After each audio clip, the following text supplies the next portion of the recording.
నేను గుడ్డివాడిని కదా, అంతా చీకటే. మాలాంటి గుడ్డి వాళ్లకు అసలు సమయమే ఉండదు. వారం లేదు, నెలలు లేవు, తిథి లేదు, గడియ లేదు, ఋతువులు లేవు. అంతా అగమ్యగోచరం, అంతా శూన్యం. ఎందుకండి అలా నిరాశా నిస్పృహలతో మాట్లాడతారు? దేవుడు మీ నుంచి కళ్ళు లాగేసుకున్నాడు, కానీ కాలాన్ని లాక్కోలేదుగా.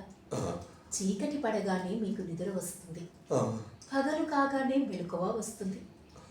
వాన కురవగానే పిల్లాడిలా ఆ వానలో తడిసి ఆ ఋతువుని ఎంజాయ్ చేస్తారు కదా.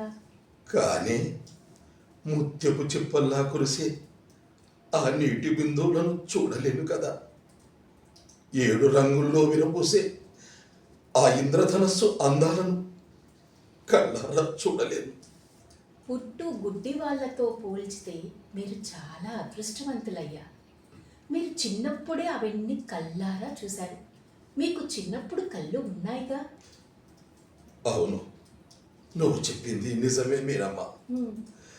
నా 10వ ఏట వరకు కళ్ళున్నాయి. సినిమాలు చూశాను, చెట్లు పుట్టలను చూశాను,